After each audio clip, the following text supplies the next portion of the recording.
Hello and welcome to this recorded session which takes a more in-depth look at the role of the mentor on the Ambition Initial Teacher Training Programme. This session should take no more than 15 minutes to watch. In this session we hope that you'll find out more about the work a mentor will carry out each week on the Ambition ITT programme, how mentors will coach trainees to improve, how they will support trainees with their workload and well-being, and the role of the mentor in the assessment of trainees. I think it's important to start this session by reminding you of the new statutory requirements around mentoring, that all trainees should receive a minimum entitlement of 1.5 hours of mentor support a week. And in this session, we'll be telling you about how we think this time can best be used to support trainees. But let's zoom out for a moment and look at some of the broader roles and responsibilities of the mentor. Firstly, mentors will observe trainees teach. And we're going to be going into a little bit more detail as to what these observations will look like. Following observations, mentors will be running 60-minute coaching sessions with their trainees each week. They'll also run a 30-minute weekly workload and wellbeing meeting, and this will contribute to the 1.5 hours stipulated by the DfE. They will also arrange in-school cohesion activities for trainees, and we'll talk about what this means a little later in this presentation. Mentors will lead on the assessment of trainees. They will run review meetings every half term. They'll support trainees to develop their subject knowledge. They will provide ongoing and additional support for those who need it. They'll attend mentor training both before programs start and over the course of the year.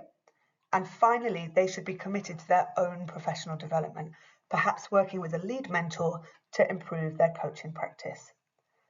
So let's take a look at some of these responsibilities in a bit more detail. Firstly, observations. Now, mentors will observe their trainees teach each week, and this will help them prepare for weekly coaching sessions. In the majority of cases, a trainee will be supernumerary, and as a result, they'll share a large percentage of a mentor's timetabled lessons. Because of this, mentors will be in the room whilst the trainee teaches for many hours a week, but we acknowledge that they're likely to be getting on with other things for some of this time. Mentors should conduct focused observations of trainees at least once a week, and we'd suggest these last for a minimum of 15 minutes. This type of short but very focused observation is typical in an instructional coaching cycle, and more information about that in a moment. During these observations, mentors should record their observation notes, either on paper or straight into StepLab to save time. They should decide whether a trainee has achieved the week's previous step, and they should consider an appropriate next step. And we'll talk more about the steps that mentors will be setting when we zoom in on coaching. Mentors will also carry out a longer, full lesson observation each half term, and there'll be more information about these in the Mentor Handbook. Now, let's move on to coaching. Mentors will spend an hour each week coaching their trainees to improve their practice. This diagram gives us an overview of the coaching a trainee will receive from their mentor over the year. It's important to note that there are two main types of coaching on our programme: instructional coaching and preparation for teaching, and these will alternate week by week. All coaching interactions will be hosted on StepLab, a tech solution that we believe can support mentors to deliver the highest quality coaching. So let's first take a look at instructional coaching. Once every 2 weeks, the trainee will engage in instructional coaching with their mentor. This will happen in a professional studies week at secondary. If your school uses the Ambition ECT programme, you'll be familiar with the format and intent of instructional coaching sessions, which are hosted on StepLab. We really believe in instructional coaching as a professional development tool because of the strong evidence base that sits behind it. But what exactly happens during the instructional coaching cycle? This graphic is taken from our mentor training and is a useful way of visualising the instructional coaching cycle. I'll give you a moment to look at it. Instructional coaching involves working towards a trainee's goals by breaking them down into bite-sized steps, also called action steps. Each cycle, the coach observes the trainee teach. Observations are focused on the current step and identifying what might come next, the next step. After or during the observation, the mentor plans the coaching session, selecting the step to focus on and planning how to support that trainee, e.g. by providing a model. Then the mentor and trainee meet, and in this meeting, the mentor praises and provides feedback on the previous step. The mentor works with the trainee to identify a need for development based on what has happened in the lesson and agrees the new bite-sized step with the trainee. An example of the type of step that a mentor might set is shown here, and I'll give you a moment to read it. The mentor then models this new step, standing up, and if it's a performative action step, performing it for their trainee to see. And then the trainee and mentor discuss the new step and the model to understand how and why and when to use it. The mentor then supports the trainee to practice several times over, giving feedback each time. And after the meeting, the trainee tries the step for real in the classroom and the cycle starts again. So moving on now to the other types of coaching on our ITT program, preparation for teaching.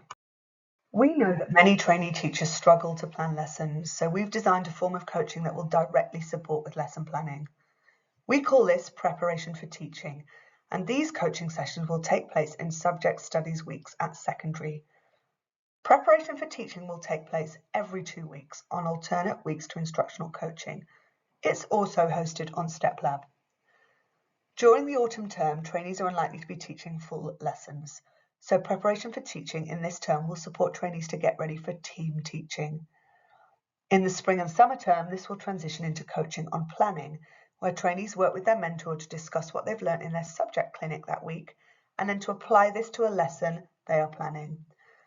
Historically, the design of some ITT programs has meant that mentors haven't had much knowledge of the trainee's curriculum. StepLab helps to bridge that gap here, prompting the mentor to ask coaching questions that are directly related to the module a trainee is engaging with that week. During these sessions, mentors will ask high-leverage questions which will help trainees develop good planning habits. And in theory, trainees should come out of these coaching sessions with lessons or parts of lessons planned, helping them to deliver high-quality teaching in the following week. It's useful to pause for a moment here to think about the similarities and differences between these two types of coaching. Well, both weeks include planning what a trainee will do in the classroom in the week ahead.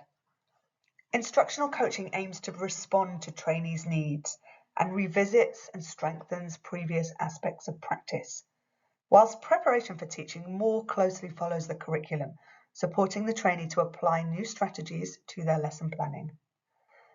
However, it's important to remember that mentors will use many of the same ideas and strategies in both of these coaching sessions.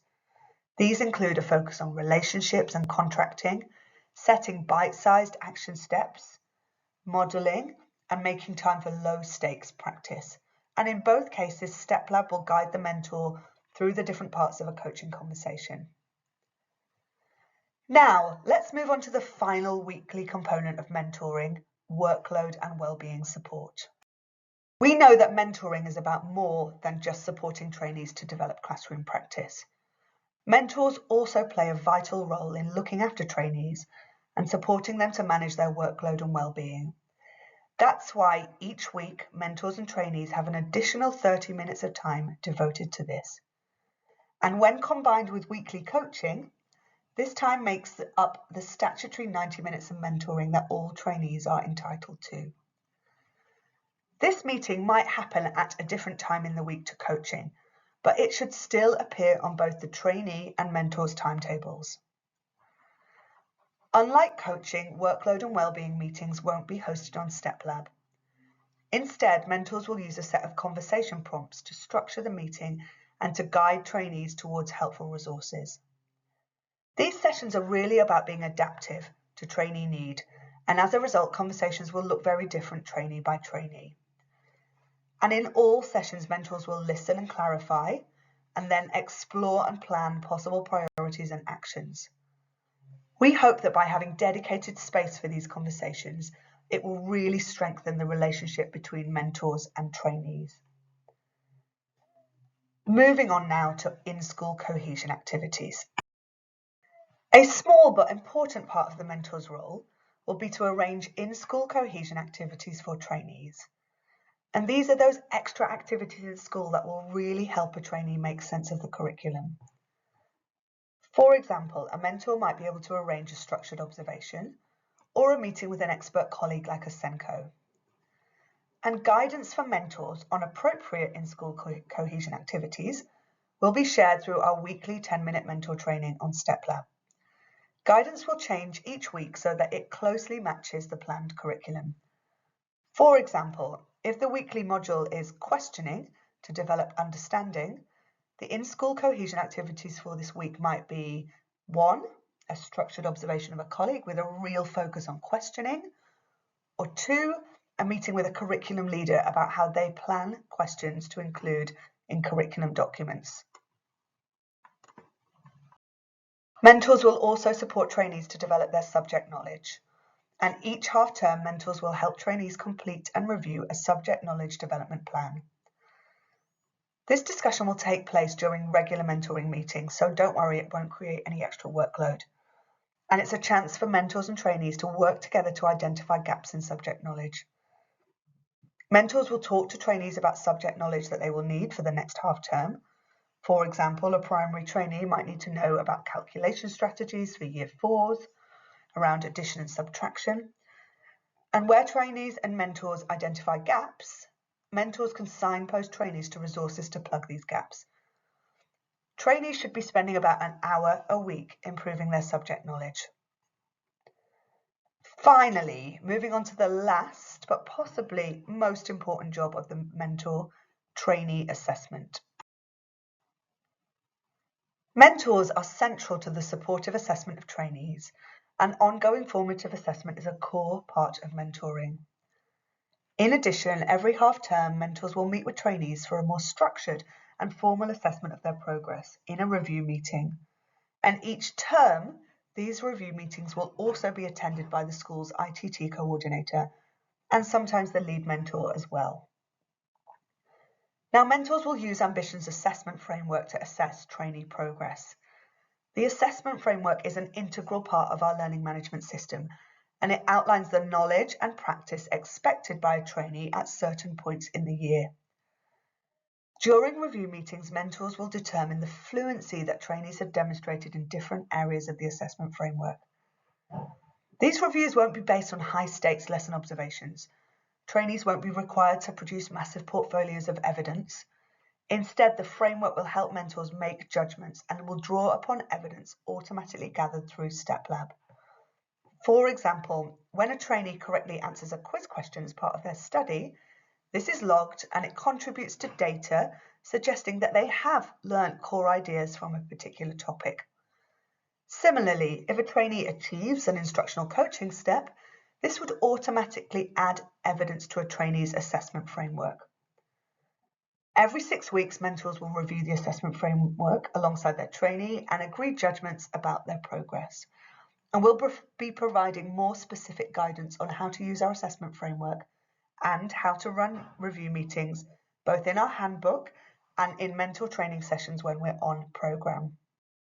So let's take a moment to come back to this list which we looked at the start of the session, and I'll give you a moment to read it again. We've delved into lots of things here, and I hope the session has given you a clearer idea of what these responsibilities mean and how mentors will support trainees. For more information on mentor training, please watch a separate video which is dedicated to that topic. Thanks for listening. We hope you found this presentation useful. The only last thing for me to say is a big thank you for all the work that you'll be doing to support trainee teachers on our teacher training programme next year.